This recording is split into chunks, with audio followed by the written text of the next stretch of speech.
Neetu ma'am classes. Today, dear students, I am teaching you the lesson second, sectors of Indian economy of 10th CBSE economics. Division of sectors as organized and unorganized. यहाँ पे हम दो जनों का case ले रहे हैं. First Kanta, then कमल. कांता एक ऑफिस में काम करती है सुबह 9:30 बजे से लेके शाम को 5:30 बजे तक. हर मंथ के एंड पे उसे एक फिक्स सैलरी मिलती है. उसको मेडिकल अलाउंसेस, प्रोविडेंट फंड और अदर अलाउंसेस भी मिलते हैं. जब उसने ऑफिस ज्वाइन किया था उसे एक अपॉइंटमेंट लेटर दिया गया था जिसमें ये कहा गया था कि उसकी terms and conditions of work क्या होंगी. साथ में वो अगर ओवर टाइम करती है तो उसको अलग से ओवर टाइम अलाउंस मिलता है और संडे की उसकी छुट्टी होती है, उसे पेड लीव मिलती है. कमल कौन है? कांता का नेबरर है जो कि एक डेली वेज लेबरर है. ग्रॉसरी शॉप में काम करता है. सुबह 7:30 बजे चला जाता है और रात के 8 बजे तक काम करता है. उसको सिर्फ अपने वेजेस मिलते हैं और उसके अलावा कोई अलाउंस नहीं मिलते, जैसे मेडिकल अलाउंस हो गया. कोई पेड हॉलीडेज नहीं होती, ना ही उसे कोई लेटर दिया गया था जिससे ये पता लगे कि वो शॉप में काम करता है. जो हमने दो जने कांता और कमल की बात की, कांता तो एक ऑर्गेनाइज सेक्टर में काम करती है. ऑर्गेनाइज सेक्टर में वो एंटरप्राइजेस या प्लेसेस ऑफ वर्क आते हैं जहाँ पे terms of employment are regular and people they have assured work. This organise sector enterprises ये गवर्नमेंट के द्वारा रजिस्टर्ड होती हैं और ये रूल्स एंड रेगुलेशंस को फॉलो करती हैं जो कि हमारे लॉस में कहे जाते हैं. इन्हें ऑर्गेनाइज सेक्टर एंटरप्राइजेस क्यों कहते हैं? क्योंकि ये कुछ फॉर्मल प्रोसेसेस एंड प्रोसीजर्स को फॉलो करती है.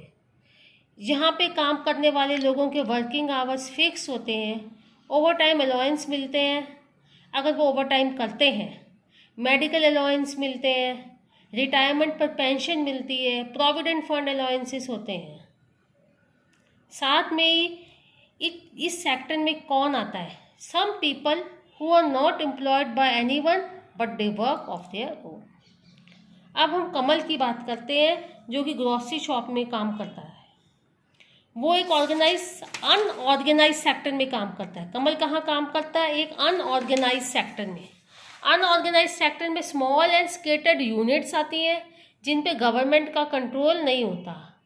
यहाँ पे लोगों को वेजेस कम मिलते हैं, काम रेगुलर नहीं होता, कोई लीव मिलती नहीं है. अगर लीव्स होती हैं तो उनकी पेड लीव्स नहीं होती, कोई मेडिकल अलाउंस नहीं मिलता. इस सेक्टर में कुछ ऐसे बहुत सारे लोग आते हैं जो कि एम्प्लॉयड ऑफ देयर ओन है और छोटे छोटे काम करते हैं, जैसे स्ट्रीट्स पे कुछ ना कुछ सामान बेचना या रिपेयर वर्क से जुड़े हुए. Farmers who work of their own and hire labours, वो भी इसी कैटेगरी में आते हैं. अब इन वर्कर्स जो ऑर्गेनाइज सेक्टर में लगे हुए हैं इनकी प्रोटेक्शन कैसे की जाए? ऑर्गेनाइज सेक्टर में जॉब्स बहुत धीमे गति से बढ़ रहे हैं, इसलिए ज़्यादातर लोग अनऑर्गेनाइज सेक्टर में लगे हुए हैं. अनऑर्गेनाइज सेक्टर में कौन आता है? Landless agriculture labourers, small and marginal farmers, weavers, carpenters आदि. 80% ऑफ रूरल हाउसहोल्ड्स हमारे इंडिया में वो स्मॉल एंड मार्जिनल फार्मर्स की कैटेगरी में आते हैं. इन स्मॉल एंड मार्जिनल फार्मर्स को गवर्नमेंट कैसे सपोर्ट कर सकती है? By providing timely delivery of goods, agriculture inputs, credit, storage facilities आदि देकर. अर्बन एरियाज में अनऑर्गेनाइज सेक्टर में कौन आता है? Small scale industry, trade, transport, street vendors आदि.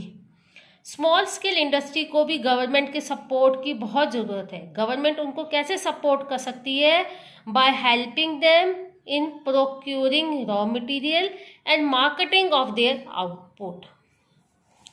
अब मेजॉरिटी ऑफ वर्कर्स जो कि SC, STs, बैकवर्ड कम्युनिटीज से आते हैं वो अनऑर्गेनाइज सेक्टर में लगे हुए हैं. उनको ना सिर्फ यहाँ पे कम वेजेस मिलती हैं, कोई पेड हॉलीडे नहीं मिलती, medical allowances, no pension, gratuity, provident fund कुछ नहीं मिलता, साथ में उन्हें सोशल डिस्क्रिमिनेशन का भी सामना करना पड़ता है। इसलिए प्रोटेक्शन ऑफ अनऑर्गेनाइज सेक्टर बहुत ज़रूरी है ताकि सोशल एंड इकोनॉमिक डेवलपमेंट भी हो सके और वर्कर्स को प्रॉपर वेजेस मिल सके। Sectors in terms of ownership, public and private sectors. Public sector कौन सा सेक्टर है? जहाँ पे government own most of the assets and provide all the services, जैसे रेलवेज, पोस्ट ऑफिस आदि। प्राइवेट सेक्टर में कौन सा है? प्राइवेट सेक्टर में most of the assets are own by the private individual और companies and they provide services, जैसे Reliance industries और टिस्को आदि। कुछ ऐसी एक्टिविटीज़ होती हैं जहाँ पे गवर्नमेंट के सपोर्ट की ज़रूरत होती है, जैसे construction of bridges, dams etcetera. इनके कंस्ट्रक्शन पे खूब सारा पैसा लगता है, जो कि प्राइवेट कंपनीज के लिए पॉसिबल नहीं है। दूसरा, लोगों से पैसा कलेक्ट करना, बहुत सारे लोगों से पैसा कलेक्ट करना भी इनके लिए पॉसिबल नहीं है।